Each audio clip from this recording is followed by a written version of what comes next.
Today, we have an inspiring story about how one investor turned an inherited estate into a diversified portfolio that's given him freedom and financial security while navigating medical hardship. I'm Kathy Fetke, and welcome to the Real Wealth Show. You're listening to The Real Wealth Show with Kathy Fetke, the real estate investor's resource.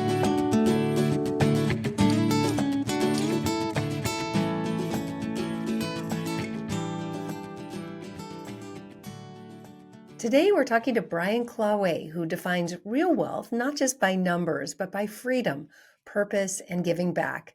We'll hear about his journey of creating a diversified portfolio in the stock market and through syndications. And also, if you want to learn about how to invest, you can now download a guide we made at Real Wealth called The Busy Person's Guide to Getting Your First Rental Property in 90 Days.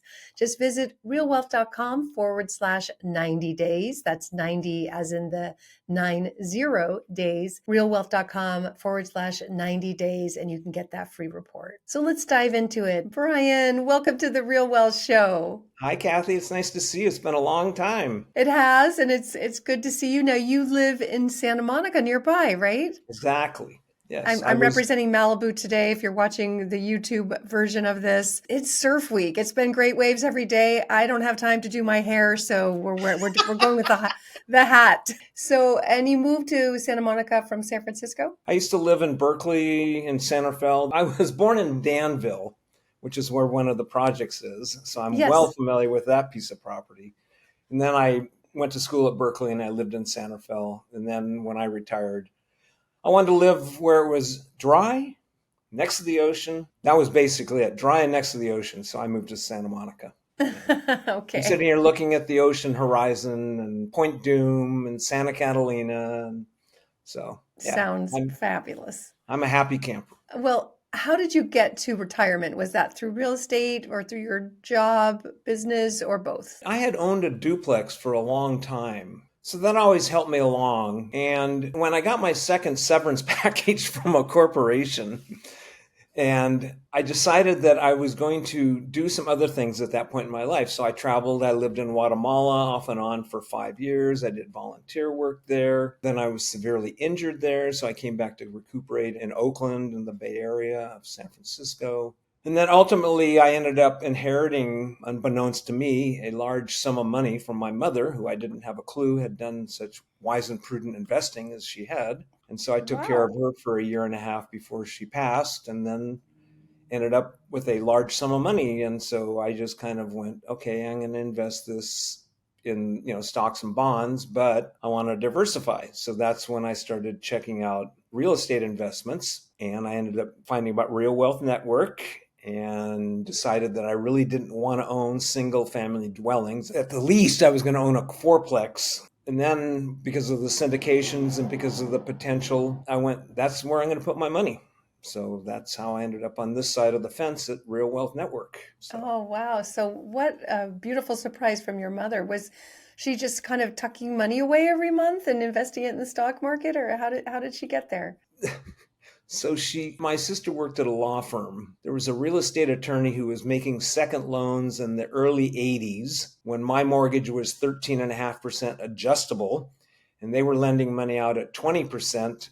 And she parked a lot of money in those 20% investments and made lots of money, and then put it in the stock market, and it mushroomed. She also lived in Danville, where she had a very affordable house when we moved there in the 50s. It sold for over 7 figures when she died. So there was, a major recouping of money there too. Did she ever educate you on what she was doing financially? Never. I thought she was poor. Okay, so she lived frugally and invested her money, and then you got to Exactly. benefit. Exactly. I'm not complaining. Thanks, Mom. That's amazing. So taking care of her when she had dementia was my job, actually, for about a year and a half.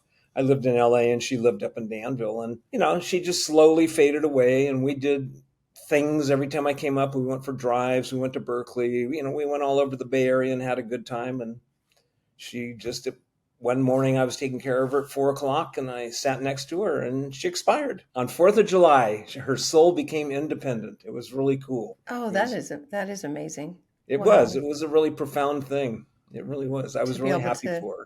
go so peacefully. Yeah, People don't like talking about these things, but it's going to happen to all of us, right? At that's some right. point.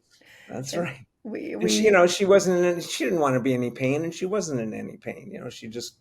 She was 92. She ran out of life, and that yeah, was it. she was done. Oh, if we could only have it be so peaceful.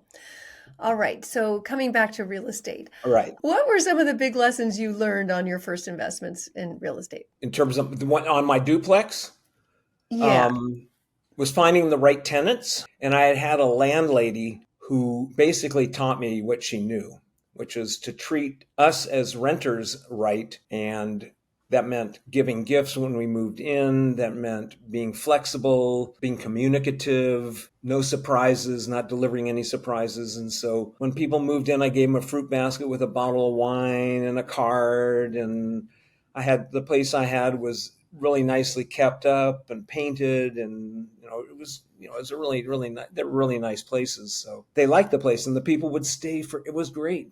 I'd raise the rents every year, and they stayed for 4 and 5 years, so I didn't have any turnover. I didn't have to deal with painting or anything like that. I took care of the upkeep. The two tenants got to know one another so well that they would babysit each other's kids. Oh, wow. Yeah, so it Beautiful. was really about that. Take your tenants are your clients, and we have to Yeah, remember that, exactly. we I was want to going to treat take them care of well. them. Yeah, Right. take care of them. I love that attitude. That's the way we really should be thinking. They are the Yeah. ones that make the machine work. We're doing the business for them, and yeah, love that. We have so many members at Real Wealth that are like that. During COVID, when people lost their jobs, they couldn't work. We had so many landlords at Real Wealth just working with them, finding ways, finding solutions so that they could stay. Yeah. So let's talk about syndications then. What Okay. looking back at that, is there anything you would do differently as well there? No, no. I had some rules. Well, I wanted to be in syndications because I didn't want to be owning, multiple single family dwellings or duplexes or something like that and having to manage all that. So I looked at the returns that you all were getting from the other projects, and you had a great track record. I liked you. I had met you in LA at at one of the seminars. And so I felt very comfortable in investing in the first investment that I made, which was the Dublin project, which had And great that's a cool returns. one for those who don't know. I assume you're talking about the entitlement project in Danville. Right. No, Yeah. is that what I'm talking about? Or maybe you're talking about Challenge Dairy.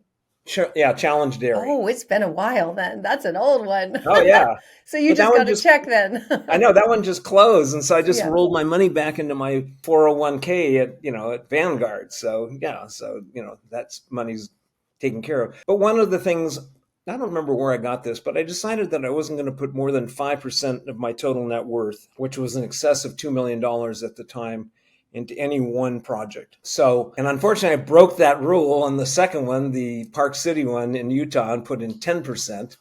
But it looks like that's going to come out okay. But all the other ones, I stuck with my 5% per project, and just basically, spreading out my risk. I love that because I've had advisors and attorneys say, people should never invest over 10% of their net worth in any one Uh-huh. syndication, but I like 5% better. In fact, we have a $50,000 minimum on our syndications, and some people have wanted to do 3, 4, 5, 6 times that. And I'll often say, why? Like, we'll have another syndication in a few months. Do that, spread it out, diversify. Because Right. as we learned in Park City and other challenging projects, that every area is different. During COVID, it was so difficult in Utah. Our site got shut down. Well, you know the deal. We couldn't get the materials. Just challenge after challenge after challenge on that project, even though everything looked amazing at the beginning, right? How could we predict COVID? I mean, it's Park City, right? We got this Right. amazing parcel of land Oh, the whole right thing next. was great, Yeah. And then the COVID hit. Then COVID hit. Like, you just can't predict certain things. So why? No. We had someone come to us and say, hey, I won't say the influencer's name, but somebody that's pretty well known in real estate. And Rich was talking to them, and they're like, kind of a similar situation, came into a bunch of money. And he's like, I was just thinking about simplifying things and just putting it all in this one fund. And Rich is like, absolutely Whoa. not. Don't do it.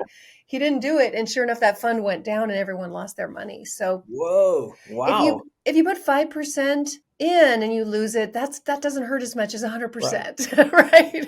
It's so funny when I was looking at duplexes and triplexes and fourplexes, I was looking in places like Fort Myers Beach in Florida. And the place I was looking at no longer stands Yeah.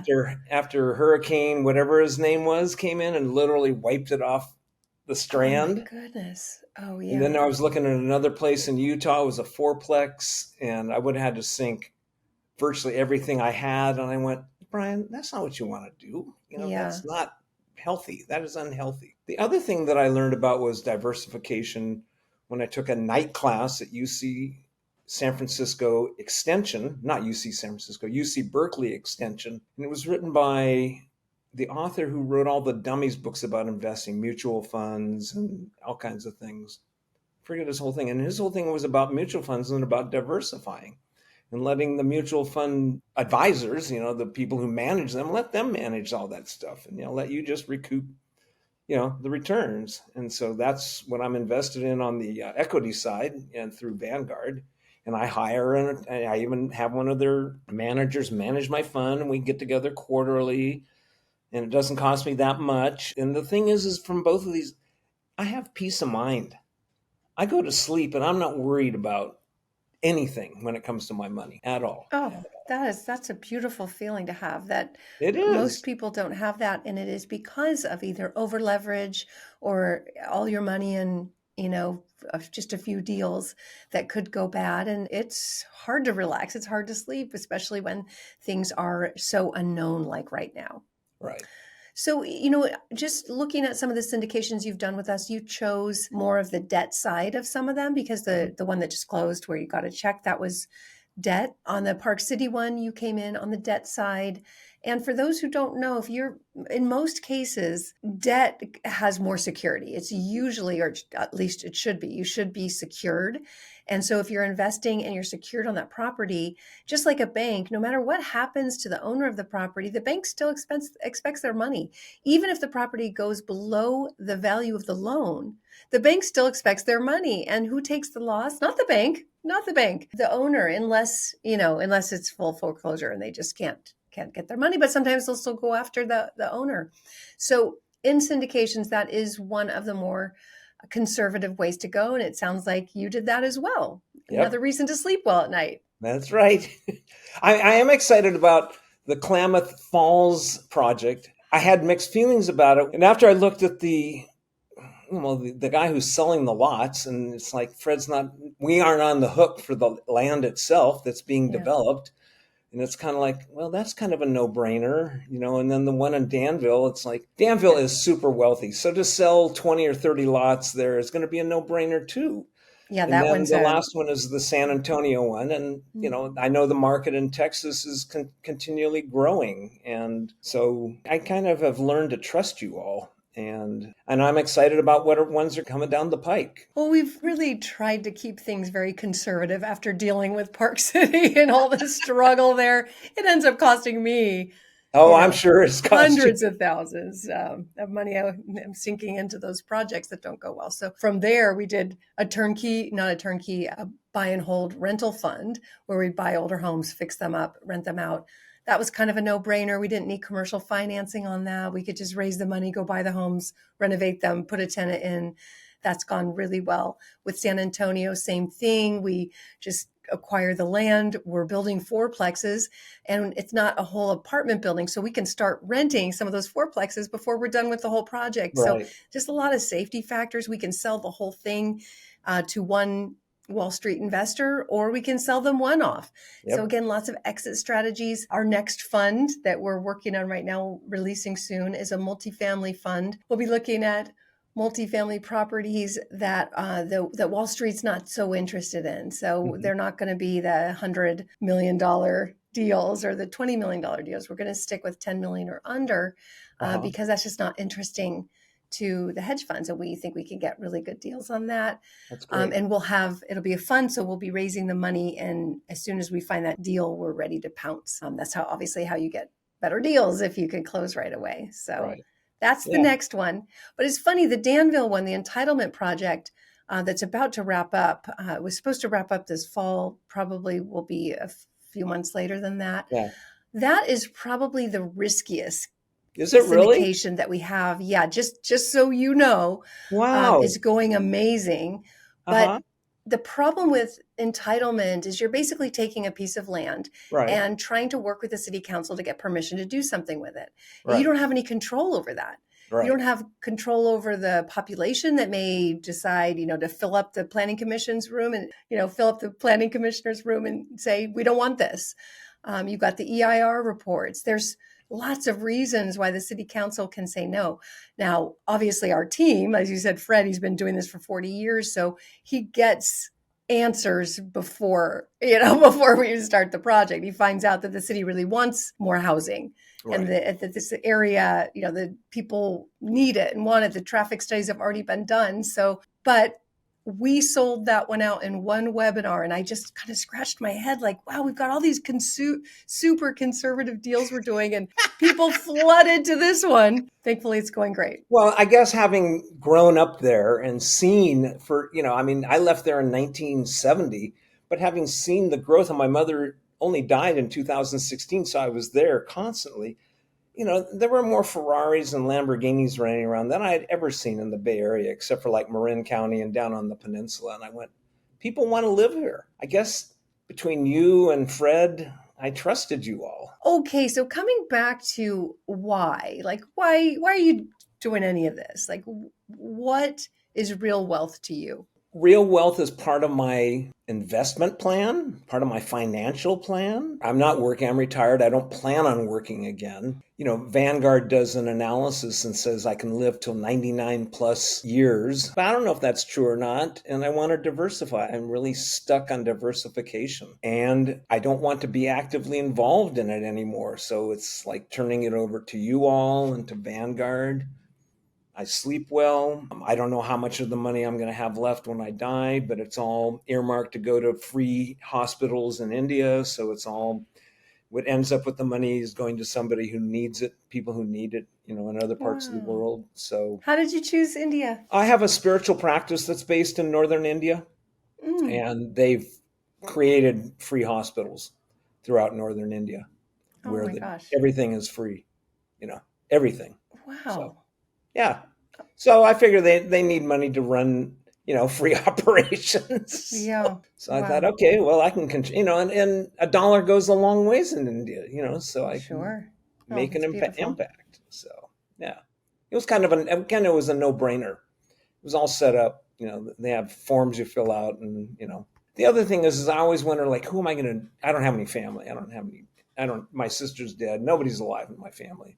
And so I said, I can donate it to the ASPCA, or I can donate it to the Cougar Conservancy, or I want this to go to human beings. This is human beings are top of the list. They, in ways they suffer the most because they have the most consciousness. So I'm doing what I can help my fellow man. So. Beautiful. And having a spiritual practice too, obviously that would be a motivation, but that's probably one of the reasons why you sleep well at night as well. Yes. I have cancer. And when I was treated for it with chemo back in 2018, it was a miserable experience, an absolutely miserable experience. But I'd practiced a lot of mindfulness and I'd done a lot of meditation. And also there was a guy named Norman Cousins back in the 70s who had a practice, I don't know what it was, but he was a psychologist and he was working with children who had cancer. And he found that using humor with them, watching cartoons, watching the Marx Brothers, whatever, really buoyed their spirits and made their days more enjoyable. And so when I was going through that really horrible time, I watched a lot of funny things. I couldn't even talk to my friends. I was so out of it, but I would just lay there on the floor with my laptop and laughing kind of. Oh, wow. So, and that's the other thing is that having a terminal illness, which has caused numerous other physical problems, really makes me appreciate my life, and it really makes me appreciate other people. And if I see somebody limping across the crosswalk where I used to be kind of, come on, let's go kind of thing. Now I'm just kind of like going, you know what? it's going to take them as long as it's going to take them to get across the street. Yeah. It's just kind of like, take it easy here. So, yeah. Yeah. Wow. Yeah. My sister fought cancer since she was 20, and she lived Wow. a full 42 years after that. Yeah. She Yeah. passed away this year. Oh, I'm sorry to hear that. Yeah. I'm sorry. Me too. All right. So, what advice would you give to the younger generation today who just seems so angry? There's a lot of anger out there, right? Oh, yeah. Ask them to invest in themselves in terms of like finding a way to find their center, to like mindfulness or whatever. Find some healthy psychological outlet. In terms of their financial future, if they're working somebody and they offer any kind of retirement plan, I would be putting as much money away as they can afford. Even if it's the minimum amount, start young, start young, start young. Yeah, it's interesting. I mentioned I went surfing, and there's a guy out there that I surf with when the waves are good. He's always out there, and we're always talking money. And he just probably 5 years ago, he was starting over because of a divorce. And he, just like you said, he just committed. And here I was out there surfing with him, and I asked him how he's doing. And he goes, I am this close. I am this close. He's probably, 62, 63. Uh-huh. And he did it in just a 5-year span. So absolutely. Wow. I mean, start early is better, but as long as you're really devoted, it will happen. So, Yep.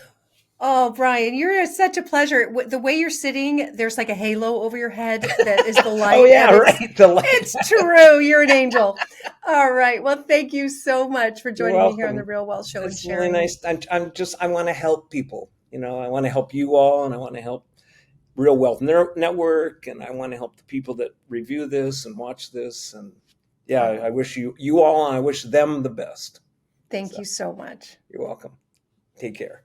You too.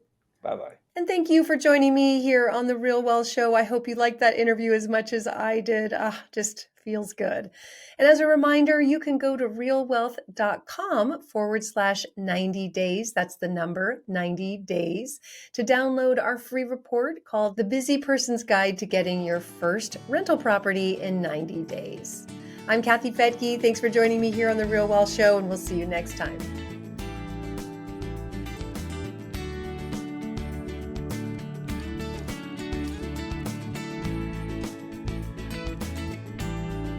Views and opinions expressed in this podcast are provided for informational purposes only and should not be construed as an offer to buy or sell any securities or to make or consider any investment or course of action.